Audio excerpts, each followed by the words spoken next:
Big it up, big it up. Yeah. Here we go.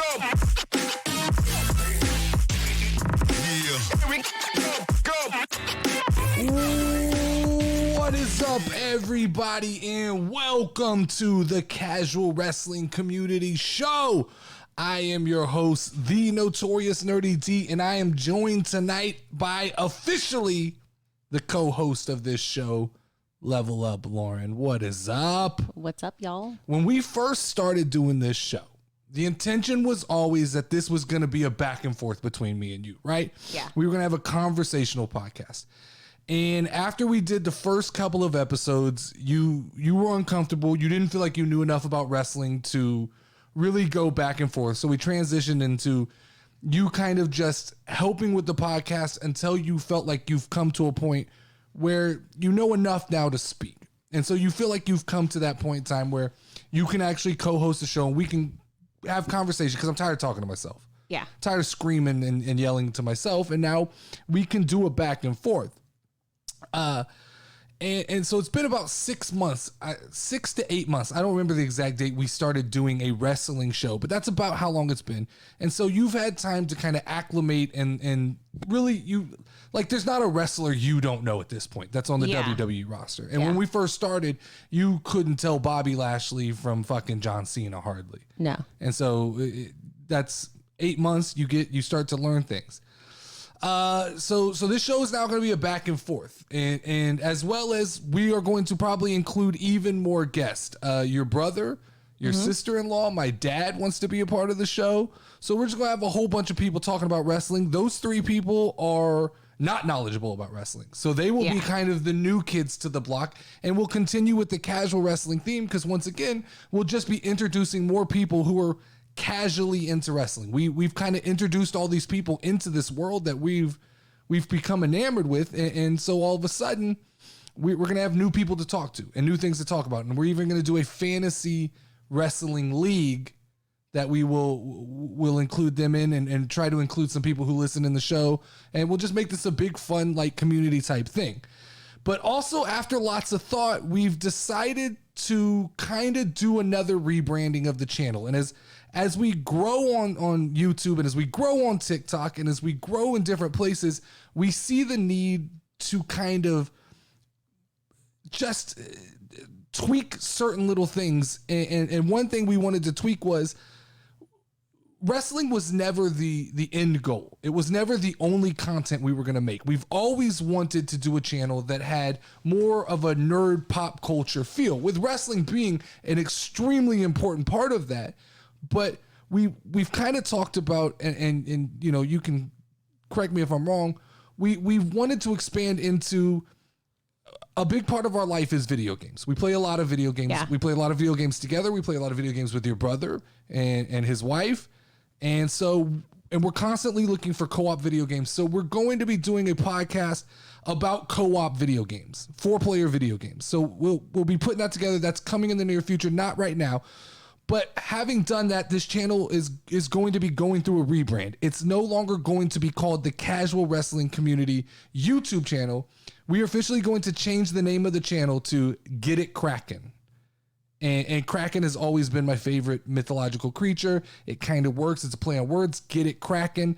And we plan to do still a ton of wrestling content. Like, there will be no drop off in wrestling content. You will still get the same amount of wrestling content, but added to that, we'll be able to do some co-op video gaming videos and some just like fun, like pop culture, Star Wars discussions, and even more deeper wrestling discussions that may get a little bit outside of just the normal, like, reviewing the shows that we watched. Yes, sir. So without further ado, Lauren, you can bring up the new overlay. Here it is. This is what the show will look like from now on. I've had so many people ask, who are you talking to? Me. And this is who I've been talking to. So you're here. You're now. We can talk. And that's it. Like, this is what we're doing. We're going to do it back and forth. Sometimes there may be 4 people on this screen, 5 people. I don't know. But we're going to get out of the just me screaming at the microphone for 30 minutes. And we're just going to have discussions and let loose and have fun and talk about wrestling. So let's talk about Monday Night Raw. All right. So what I mean, the biggest thing that we were excited for, right off the bat, was the Elias concert. How did you feel coming out of the Elias concert? We watched Raw separately this week. We did not watch it together. So I'm interested to hear. I have not heard, and I did not see your reaction. So tell me what you thought about Elias before or Zeke. Hey, they were both there. They were. So they were both there. My initial reaction was, oh my God, he really has a brother. Like, I legit was convinced, and I was like trying to dissect the different things on his face in order to see, like, does he have the same line? Does he have the same line? And I, for the longest time, like, couldn't figure it out. And then I was just looking at the beard, and I examined the beard, and I was like, nah, that's just a little fake. Like, I can't tell, but I wanted to believe it. And there's still a part of me that I'm a believer. You're a believer that there's two different people? That there's two different people. I'm not of that thought process. I understand camera tricks and hey man, hell of a way to do it. They didn't cheap out. I thought they were gonna go with like a bullshit beard and a stupid gimmick, but this gave some fun and some legitimacy to this story. But the thing I take away from the Kevin Owens stuff and the Elias and the Ezekiel and now it's Elrod is the new one. Elrod. The thing I take away from this is the best story that Monday Night Raw has going for it. And why this is not the main feature of the show, I will never understand. Why they're sticking this in the middle. The Elias concert was fucking amazing. And bringing up Ezekiel on the screen was fun. It was all amazing. And like this solidifies what I've been saying for a long time. Kevin Owens is the best overall wrestling performer in the entire business. He's better than CM Punk. He's better than Bryan Danielson. He's better than Kenny Omega. Overall, he's better than Roman Reigns. He's better than Seth Rollins. When Kevin Owens is on a microphone or on screen, he is the most important thing to professional wrestling I have ever seen because there's comedy. He's that perfect balance of everything I want when I'm looking at a professional wrestler. I said this, Big E had this potential. Big E had to find the balance between being a tough guy and being a comedian, and I think Kevin Owens balances the comedy, the crazy, and the toughness. Definitely. And so, like, he's the perfect mix. And this Ezekiel Elias thing where I said 2 weeks into it, I go, how long can this last? Fuck, let's take this forever. This is great.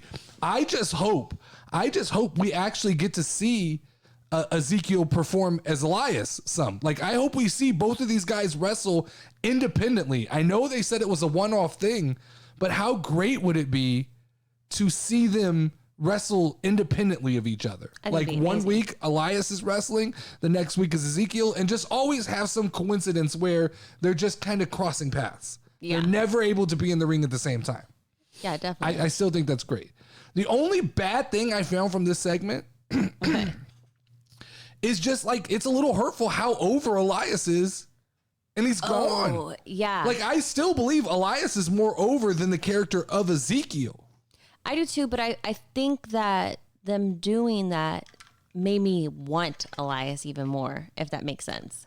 But here's the problem. What if that was it? Like, and this is very possible in WWE fucking logic. What if that's it? What if that's the last time? What if that was an Elias send-off?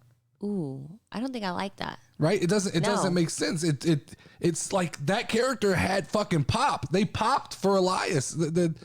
Why not make this a regular thing? I don't know about Elrod. I don't know. I think that was an ad lib that they're just running with from Kevin Owens. But I mean, we'll see. I don't know. So the opening match of Monday Night Raw I thought was interesting, but it was good. Didn't love Bianca Belair's promo. I don't know that I love her as a champion. And I'm a big Bianca Belair fan. I agree. Maybe the biggest. Like, that's one of my favorite wrestlers. Yeah, for sure. But I don't, like, as a champion, I don't know if, like, is she the right person to be champion right now? And the second question is, was Carmella the right choice, knowing now what we know about Rhea Ripley? Apparently, when she got her tooth knocked out, she got a concussion. She has a brain injury. There's some real shit going on with Rhea Ripley, if you believe what WWE's saying, which I don't find a reason why not to believe this.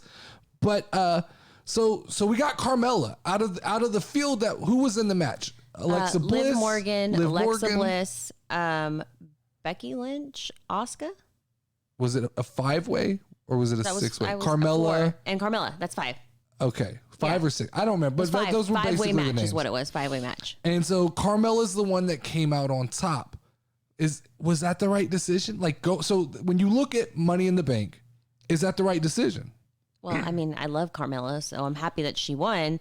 But I think so because I think that they need to build Becky up. I feel, in my personal opinion, that they kind of just pushed her to the side as the champion, like you said. Bianca, you're talking I'm sorry, Bianca. Okay. I misspoke. It's okay. See, I got Becky on my mind because she's the true champion. But I think that they put her there so that she can be defeated. Yeah, so I'm with you. That's kind of the thought I got. And when I asked the question, was Carmella the right choice? I think absolutely. I think there's a part of me that always goes, it's a work. And they looked at this card and they go, Rhea Ripley's better for SummerSlam. I don't think that's really what's happening. I think she's hurt. But I do think when you look at the field, Alexa Bliss is not ready to go into the Bianca Belair world and take on Bianca Belair because I think it's more Bianca's not ready for Alexa because Alexa she'll win the crowd. She's going to win that battle with Bianca right now. I believe so. People like Bianca, but I don't think she wins that crowd. My problem is when I look at this field and I look at who was in the match, the WWE has a problem with female heels, female bad guys. There's not a lot of good female bad guys anymore in the WWE. I wrote down here who I believe are the top female heels in the WWE that are not named Charlotte Flair or Becky Lynch. Sure. And the list is short. Carmella's on it, but Is she a heel? Honestly, she's definitely a heel. She definitely plays the heel. Her, and then I have Queen Zelina, who is supposed to be returning from injury, also plays the heel. Rhea Ripley, who is obviously injured, and then Shotzi, who plays a heel. Yeah. Sonya Deville, who I think may have been the better choice than Carmella. I think we could have revisited the Sonya Deville thing with Bianca Belair, except that now that they've taken away Sonya Deville's power, they basically just fucking buried her again, and she's gone. And then you have Natalya, who's doing her thing with Ronda Rousey, and you have Shayna Baszler, who is on SmackDown and is not going to get involved in this right now. But outside of that, there's not. I look at that list, I go, yeah, Carmella's the right choice. If we can't have Rhea Ripley right now, it's almost got to be Carmella. That's the only other heel that makes sense. Because if you look at Alexa Bliss is a face. Asuka is a face, Liv Morgan is a face, and Ronda Rousey is your SmackDown champion, so you're not going to get anything there out of her. But to me, yeah, there's not a lot to choose from. The bigger question that I ask you is, WWE has 2 babyface champions in the women's division. And seemingly, I don't want to say this about Bianca Belair, I will say it about Ronda Rousey, they're boring as champions. But that leads me to a bigger question. Do you think that good guys are just boring champions? No, because wasn't John Cena a good guy? Yeah, but I think he's an exception to a rule. So John Cena was a talker. He could talk his way in and out of almost every situation. But when I start looking like Roman Reigns is a better bad guy than he is a good guy. He's interesting because there's a certain part of like the crowd that wants to hate him, and then there's a certain part of the crowd who loves him because he's hated. Yeah. And to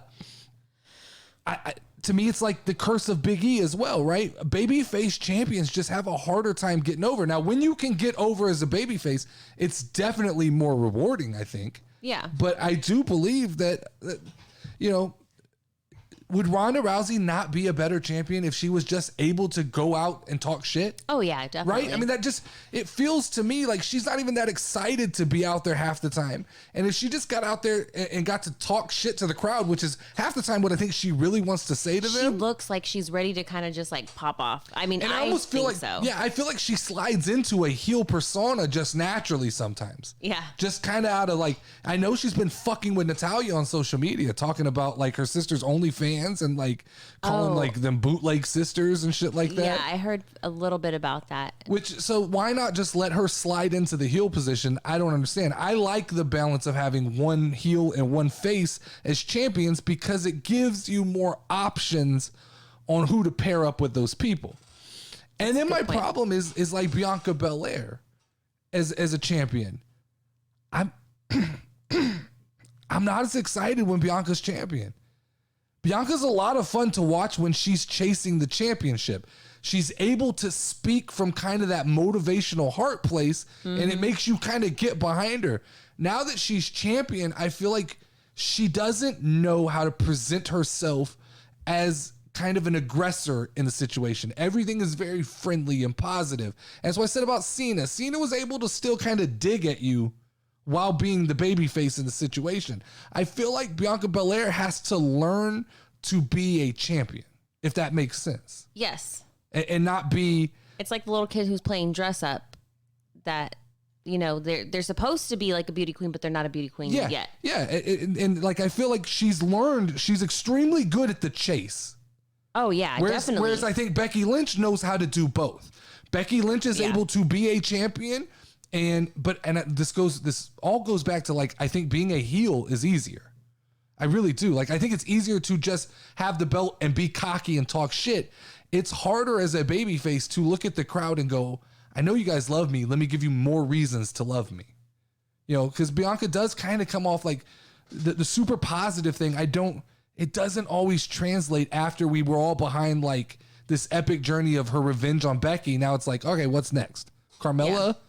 All right. You know, and she even like tried to give props to Carmella when she won. And then it turns to Carmella stabbing her in the back. Yeah. So Judgment Day was not present on Monday Night Raw at all. All we know is that Rhea Ripley has a concussion of some sort from getting her tooth knocked out. But I just had no fucking clue that the Judgment Day were on Main Event this week.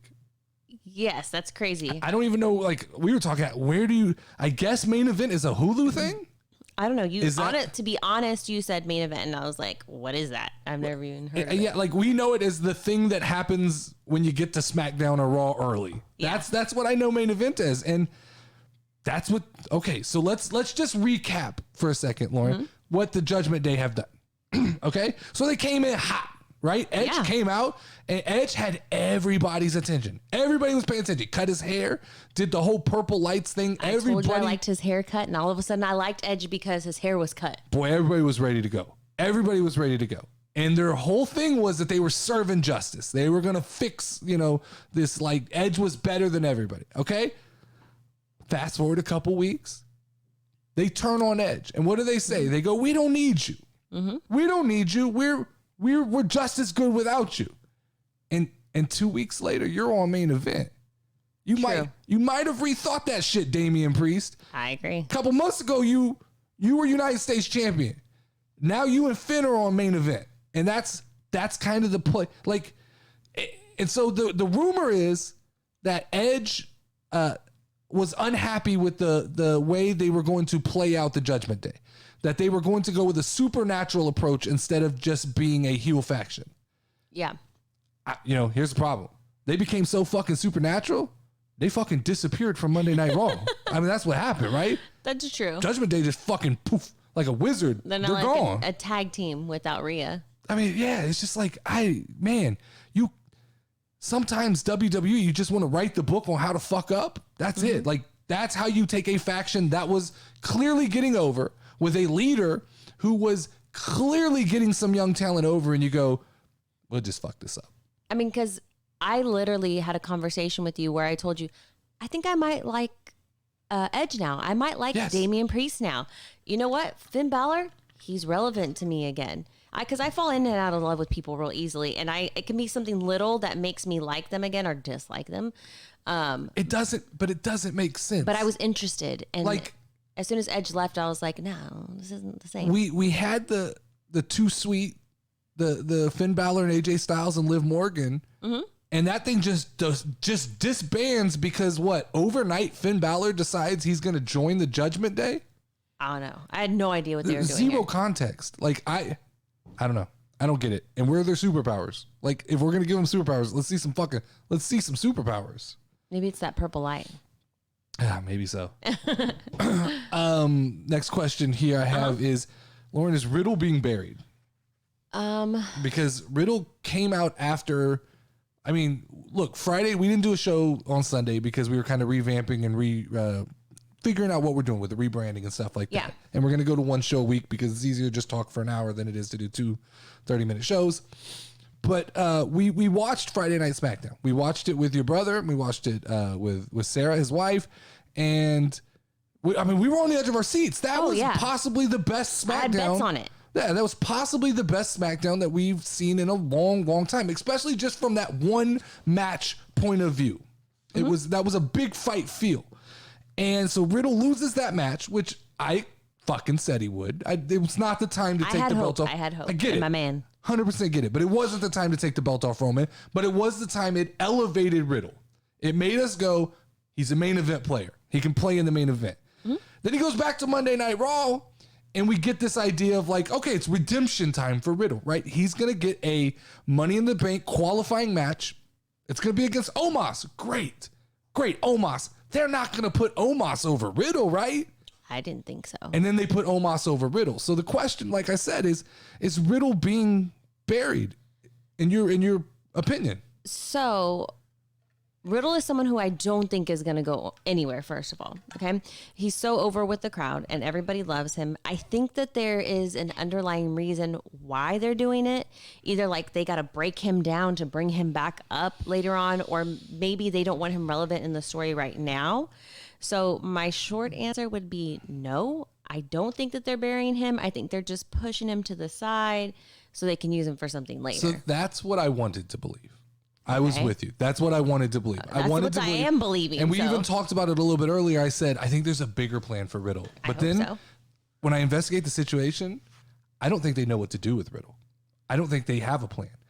I think the idea is, I do think that there's a certain part of them that goes, we can't put him in Money in the Bank because we want to protect him because we know he's a commodity. We do know that we've seen how the crowd reacts. We like him. Yeah. He gets a reaction, right? So they go, I'm still under the belief, I'm working under the suspicion that Seth Rollins is winning Money in the Bank. That is where all my thoughts come from. It's the idea that Seth Rollins is a clear favorite to win Money in the Bank. Has to be. I always say, none of those big motherfuckers are winning Money in the Bank. It never happens that way. The big guys don't climb the ladder well. So they're in, seriously, they're in there just to be brute and do a lot of like big spots, but it's always usually a small, now not always, Otis has won and other people have won, but typically it's an athletic guy who wins Money in the Bank. Just don't know why, that's what it is. But I don't think they know what to do with Riddle, and I don't think they want him to take another loss on a premium live event with a bunch of eyes on it. So it's my belief that they go, okay, if we throw him in here with Omos, let him get beat. Omos is big enough that we can play it off like, hey man, Omos can beat anybody, right? So we go through that. The bigger problem I see here is this turns back to the idea that you can't have one champion with both belts who doesn't show up. I agree 100%. So what is the right thing for Riddle? He should be WWE champion right now. Like that, legitimately, he should be the champion on Monday Night Raw. He has that excitement right now that the crowd would be behind. And could get 3 to 6 months, a 3 to 6 month run out of Riddle with that belt. But right now, you've booked yourself into a corner because what do you have? You have Roman Reigns, who shows up for his once a month fucking scheduled appearance, and he's got both belts, and Monday Night Raw is left beltless. So you look at the landscape of Monday Night Raw. Seth Rollins seems to be the guy on the escalator, right? He's the guy that's primed for the big future title run. That's what it's looking like. I believe he's going to take the belt off of Roman Reigns. He's always had Roman's number. It makes the story go well. I'll get into more what I believe and how that's going to happen in just a little bit. But I like Riddle right now is in that position where you want him to be holding, and I know everybody gets mad when I say this, but like the belts have merit, like ranking. The Universal title is the WWE's biggest belt, okay? The WWE title is number 2. Okay. And that belt is perfect for Riddle right now, but there's no way to take that off of Roman without hurting Roman Reigns' title run. So you're left with Riddle, who I still believe like they just don't know what to do. So their idea is just, well, we're going to try not to damage Riddle, but we don't know where to put him. Without Randy Orton around, there's not a clear path. They're going to put him in some bullshit feud is what they're going to do. It's not going to make sense, and he's going to cool off, and by the time they're ready to use him again, it's probably going to be too late. Last thought on Monday Night Raw is what's next for Becky Lynch. So same position as Riddle, I believe, in that Becky came out, fought Asuka one-on-one. The thing I like about Becky is, just like her husband Seth Rollins, Becky knows how to lose as well as she knows how to win. She takes the kick, takes the pin, and it still feels like it's about her. Even in loss, right? The show ends with Becky essentially unraveling. And I talked to you before the show, and I asked you the question. I said, well, what's next for Becky? And you kind of alluded to the fact that, like, I honestly have no idea. Like, you don't know. It has to be the 24/7 title. It has to be it has to WWE. Becky Lynch has to be the 24/7 champion. This is the only way this makes sense. You've done great, WWE. You've played this out. You've played the long game. You've unraveled her. She's unnerved. She's going crazy. She's out of essentially the Raw Women's title picture for the time being, right? Can't get back in it because Money in the Bank, you're not a part of it. You're not a part of the title match because Carmella got that, so there's nothing for you to do. Money in the Bank, she needs to win the 24/7 title, and then she needs to treat that title like it is the greatest title in the history of professional wrestling. She needs to carry it around with pride. She needs to defend it on a weekly basis. She needs to just go pick fights with people in the back and pin them while she's the champion. Pin them for no reason. It would be hilarious, and it would keep her relevant because all she needs, we know this. We know where this is all headed, right? WrestleMania 30, not 30. Why do I always get the numbers wrong? What is the next one? 39? I believe it's 39. WrestleMania 39, it's going to be Becky Lynch and Ronda Rousey. That's where we're headed. That is the biggest match not yet had. Should have probably been at SummerSlam, but fuck it. Let's go with Natalya and Ronda Rousey for the next 2 months if that's what we're doing. But it looks to me like Becky's going to need something to do, and a long run. Who's it going to hurt? Fucking Dana Brooke? That belt's not doing anything for her. It's not doing anything for R-Truth and those people. Put it on Becky Lynch and let's make this fun. Let's have fun with it. Yes, sir. So that's kind of my thoughts for Monday Night Raw this week. There's a couple things in the news I wanted to talk about. I want to talk to you about. So I read an article earlier in the week about Sasha Banks, and there's a lot of back and forth right now. Has she been released? Has she not been released? I always say where there's smoke, there's fire. If they're talking about releasing her, it's probably just a formality on like non-competes and things like that, on how long they're going to hold her out, what she can and can't do when she leaves WWE. They probably don't want her immediately jumping to AEW or to another company. So I think that's probably the holdup in what's going on at this point. But I did read an article, Lauren, that said internally that WWE believes they can replicate the success they had with Sasha Banks, that was a package. That was something they can do. And I don't know if you remember, but I know I remember because I don't fucking forget what I say. But 3 or 4 weeks ago, I came out and said she's 100% replaceable. You did say that. That she's a shiny package. Doesn't mean that she's not good at holding that package together, but I do believe other wrestlers can do what Sasha Banks does. She man, the shiny outfits. Like when we talk to people and they go, "Oh, that's the girl with the sparkly outfits. Oh yeah, that's the girl with the blue hair." They never tell us, "Oh, that's the real good wrestler. That's the girl that talks real well." And that's the question I have is like, can you like, what is one thing that Sasha Banks does all the time above average? I don't know. So I wrote basically that like her exterior is amazing, right? The hair, the makeup, the costumes, but like she's got mid-level wrestling skills, in my opinion. Yeah, right? I get it. Like it's an eye test for people. You watch on the mic. She's not the greatest, but she doesn't suck. So she's mid-level there, right? What I liked about Sasha Banks, even from the beginning, was number one, her song was always super cool. Yes. Right? She's Snoop Dogg's cousin. Yes. And then like her packaging, the way that they marketed her, like she just seemed like the cool girl. And she has like, the only way I kind of can is like sassy, it's swagger, right? She has swagger. But there are people with swagger that you can get to come in. And I believe that those people may already be on the roster. Like, I mean, I don't know a lot about Cora Jade, but Cora Jade seems to be over in NXT. Shotzi, I still believe, like you told me, you read something about Shotzi. They took away the tank. I think they're trying to soften Shotzi a little bit. Yeah. I think Shotzi was like the hardcore punk rock girl, and they're softening that image, and they're going, we can make a Sasha Banks here. We can make another. She has that same feel to me, and I mentioned that to you while we were watching the other day. She's got the cool hair. She's got the cool outfits. She has this like sassiness about her that I like, and you want more of it. And it's a different version, and I do believe she's just as good as Sasha Banks on a microphone. So my answer to that. I told you I had forgotten that she wasn't there anymore. Well, that is the problem, right? That is a problem. I don't feel like she's necessarily missed from WWE. No. Especially because they've just fucking decided that the women's tag team belts, well, then the women's tag team belts are not a thing anymore. Yeah. We'll put those in a closet. And like that didn't happen. Possibly one day we'll bring them out. Oh, no. I also read the news, Lauren, and I know you read this. I read about Booker T. And Booker T came out on his podcast or radio show or whatever he does, and he talked about Adam Cole and his body and lack of muscle and his looks and things like that, which kind of sparked a controversy because the internet hates when you say things that are truthful. And so he kind of got some backlash about what they're calling like body shaming.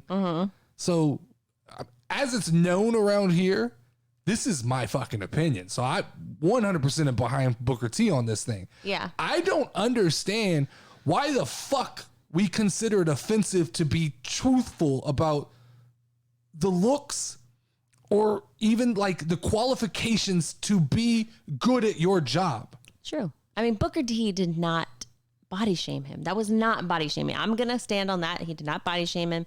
I'm in agreement with you that you saying to make a change for yourself, to make yourself better, 100% is not body shaming. Let's look at this. Constructive criticism. Be objective, right? Let's be objective. Adam Cole is too small. Yeah. So if your height too small, you have to do something about that. You have to go find muscle mass. You have to find a gimmick that makes you bigger than life. Rey Mysterio was able to do it because the luchador thing had mystique to it. It made it feel bigger than life. You felt like Rey Mysterio had this moveset that was able to upset the giants in WWE. Adam Cole has enough charisma to power 4 wrestlers. Oh, yeah. Phenomenal on a microphone. Phenomenal crowd work. I like Adam Cole. I do. But you can't hide the fact, and this is the same argument I have about Eddie Kingston. He's another guy who, like, your physical appearance matters in wrestling. And oh, yeah. It's not the end all be all, but Adam Cole's never going to be the main guy. And I think that's all Booker T's trying to say is that if Adam Cole doesn't take a look in the mirror and go, I need to get bigger, I need to get stronger. I'm never going to get taller. That's not a thing, but I can get bigger and I can get stronger. If he doesn't do that, you hit your ceiling. And that's okay if you're okay with that. But I like to believe that Adam Cole wants to be the top dog in the company. I mean, look at CM Punk. CM Punk is a guy who at one time was a frail looking, like kind of shriveled looking person. And he definitely put on muscle mass. He didn't have to get huge, but he got big enough where it was believable when he got in the ring with John Cena. Yeah. And that's what you need, right? And in AEW, of course, you don't need to be as big as you do in WWE.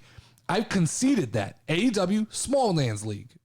I'll keep shouting that from the rooftop. AEW, small man's league. It is. Yeah. The champions are small. They're also little. I mean, to me, Adam Cole looks like Britt Baker might be able to take him. That's very possible. So. My problem is in every other sport, we have the same, like in basketball, there was a guy named Glenn Big Baby Davis, right? And he was overweight and people made note of it. And it affects your game when you're overweight. It affects the way you play. Look at Charles Barkley was always kind of criticized for his weight. Shaquille O'Neal was always criticized for his weight. And it's always the what if, right? What if? Yes, Adam Cole, so much natural talent. But if you just did that little last bit of oomph, it gets you to that next place. I just feel like we call this shaming, right? But if we go into a restaurant, you go into a restaurant and you order food and the food is not what you expect food to be from said restaurant, and you leave there talking shit, it doesn't matter that the chef had a great personality. You're still going to say bad things about the food. And it's not restaurant shaming. It's called having an opinion. Adam Cole doesn't have to give a fuck what Booker T says. He can continue on his career path however he wants, but it doesn't change the fact that Booker T is a knowledgeable wrestling person. I get it. When someone like me says it, it absolutely means nothing. It's just me saying an opinion. When someone like Booker T says it, someone who is a well-established person in the wrestling business, instead of like getting butthurt like him and Adam Page did, maybe you just fucking listen and go, there might be something to that. This is something I knew we had to talk about, and I didn't know how to approach this, but it's the Vince McMahon thing, right? So the elephant in the room with WWE right now is Vince McMahon is under investigation for an alleged affair and paying off hush money to an anonymous woman, $3 million. I don't know the legal ramifications of this. So I'm not going to pretend to understand like how it works legally. I'm only going to speak on this from like just a critic, a wrestling observer. It was his own money, right, that he gave to her? I don't know. Like, I've read so many different stories at this point that I don't know what the real story is. I'm unsure too, but I thought that they said that it was his own money. I'm going to reserve the right to speak on the legal side of that to a later time. What I will say right now is like, how serious do we think this Vince McMahon thing is, the scandal? I personally think that the fact that he's come out every single day says a lot, right? He doesn't think it's that big of a deal. The WWE fans don't think it's that big of a deal. You know, if they did, they'd be booing him. I'm going to decipher what you said a little bit, because I think you're on to something, but you're not. I do think he thinks it's a big deal, but I think Vince McMahon knows how to deal with things that are a big deal. Okay. I don't think the WWE fans think it's a big deal. I will agree. They cheer that fucking man no matter what. There wasn't a boo in that audience. No. That music hits, the crowds go ape shit. And it almost felt even louder than when we were at WrestleMania. Well, people love Vince McMahon. He's a likable fucking person. For as big as, I mean, let's be real. Let's be real. When we heard this news, there wasn't a single person who watches wrestling who was like, oh shit, Vince? Vince did that? No, everybody was just kind of like, oh shit, man, Vince got caught. Yeah. Vince got caught. He got caught up. He did something stupid. And so like, here's the reality. This is Vince McMahon. What did all you motherfuckers think Vince was going to do? Y'all really thought that Vince was going to walk out to that ring and go, I fucked up. I'm wrong. You motherfuckers get me. Attack me. This is an opportunity. No. Vince walked out to the ring and shot the fucking finger at the critics, not at the fans. Fans ate that shit up, but he shot the finger at the critics, at the people going after him. And he was like, hey man, I'm here. And I'm going to be here every week, and I'm going to show my face, and I'm not afraid of what's about to happen. And what Vince McMahon's going to do is he's going to turn this situation that in 99% of cases would be detrimental to a company and to a person, and he's going to turn it into a fucking ratings boost. Because every week we're going to sit there and watch Vince McMahon come out and say some bullshit, and we're all going to wait, like, what's he going to say? And like, what was it on Monday Night Raw? He's just like, hey, John Cena's coming. I'm like, bro, we've seen the commercial y'all play every 10 minutes. Just wanted to let you know. Yeah. But like, that's the brilliance of Vince McMahon. That is the circus of Vince McMahon, of him knowing like, all this is an opportunity. Like, everybody's watching me. I'll just get them to tune in and watch Raw, and I'll SmackDown. What was SmackDown? 2.2 and 2.6 million viewers. Yeah. I mean, how do you argue with, that's a fucked up situation. There's probably some nasty shit going on behind the scenes, but Vince McMahon runs the circus. He's not going to admit he was guilty. He's just not, that's not a Vince McMahon thing. Not guilty. So we didn't do a show Sunday, so we didn't get to talk about SmackDown. So we haven't talked yet about Brock Lesnar returning to WWE and coming out to surprise Roman Reigns again. My opinion on this, Brock Lesnar showing up at the end of Friday Night SmackDown. Right place, right time. The hype level was already through the roof. We were fucking bouncing off the couch. Brock Lesnar's music hits. That's a cheap pop. I popped. You popped. Everybody in the room popped. We all popped. We're all excited. Boom, right? Problem is, once I have time to digest and I think about it, I go, oh, here we go again. Here we go again. Like, this is the crutch of WWE. We were just told, Lauren, we were just told in April that was the biggest match, that like the most spectacular match we were ever going to, stupendous. The most stupendous match we were ever going to see on our lives. True. 3 months later, we're doing it again. Mm-hmm. So what are you telling me? That this is the most stupendous match that we're ever going to see in our life? I guess so. I don't know. They can't go through with this.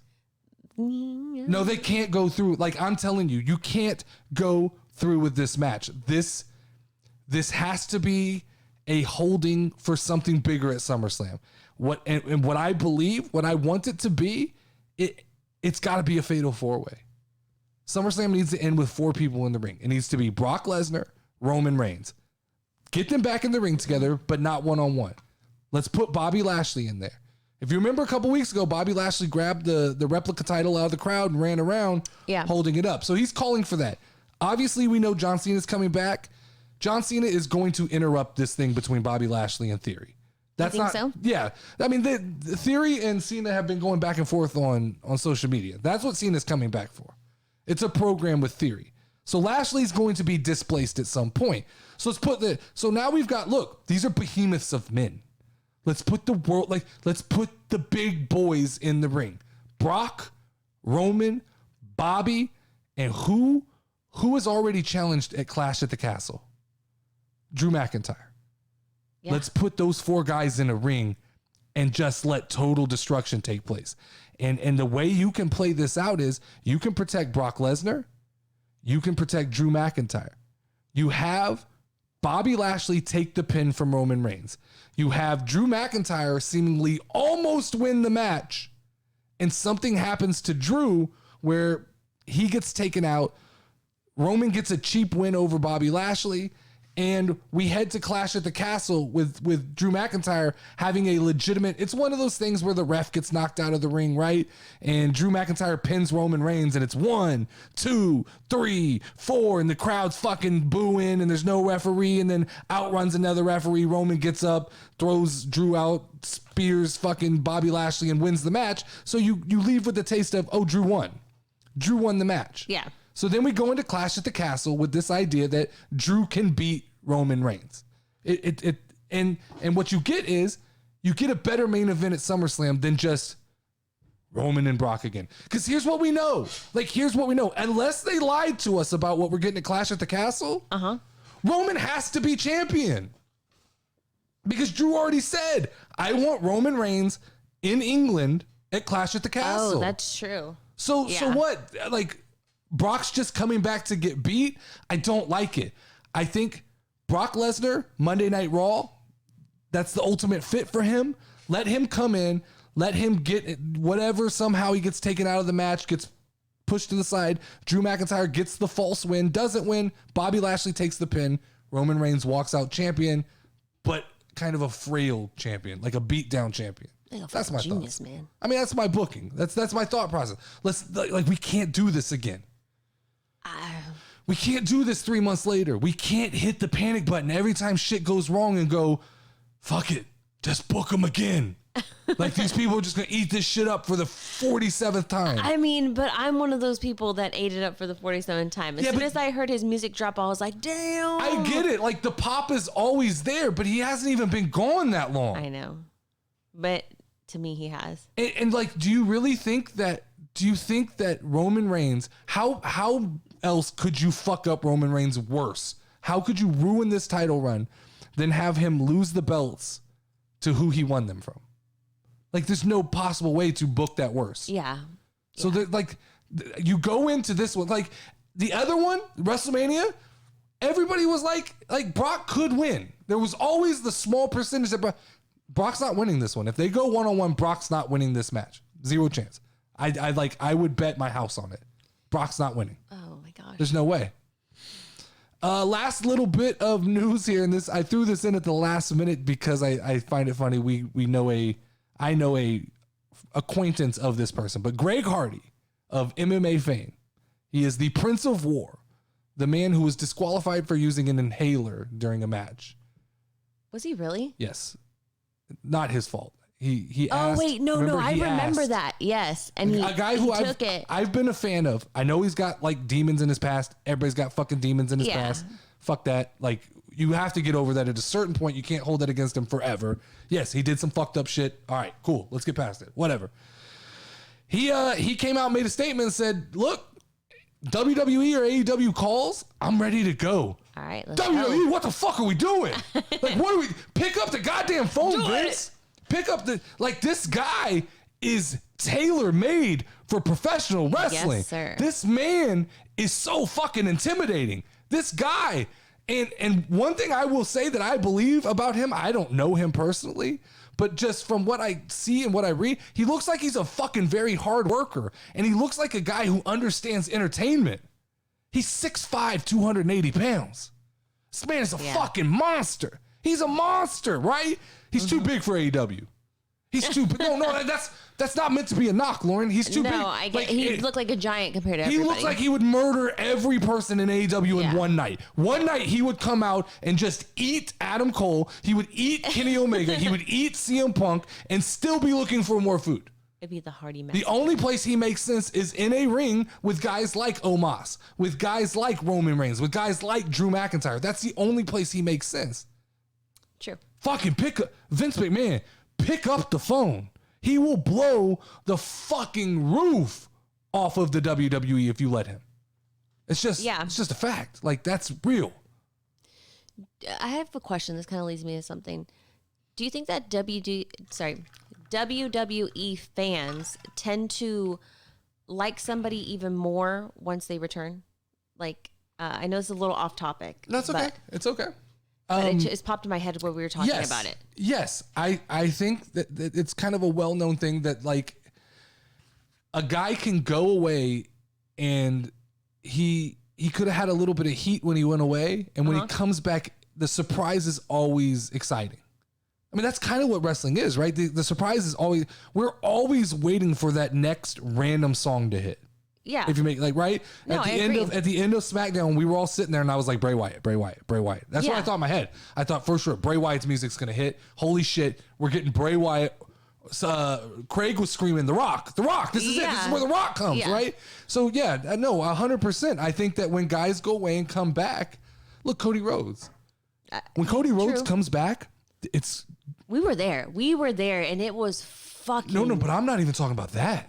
What are you talking I'm talking about when he comes back from this. You're right, 100%. Yeah. When Cody came out at WrestleMania, fucking amazing. Yeah. Imagine what's going to happen at the Royal Rumble when that song hits. The building's going to explode. Yeah. It's going to be phenomenal. Yes. It's going to be crazy. To answer your question, when Bayley comes back, the place is going to blow up. True. If Bray Wyatt ever returns, the place is going to blow up.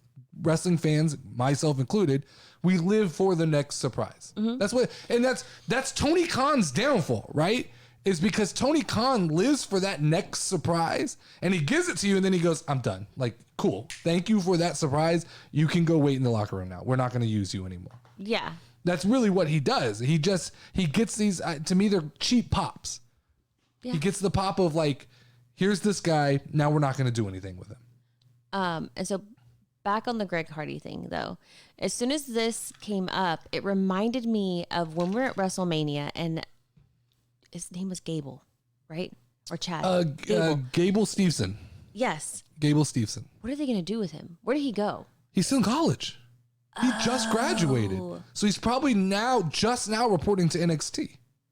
Okay.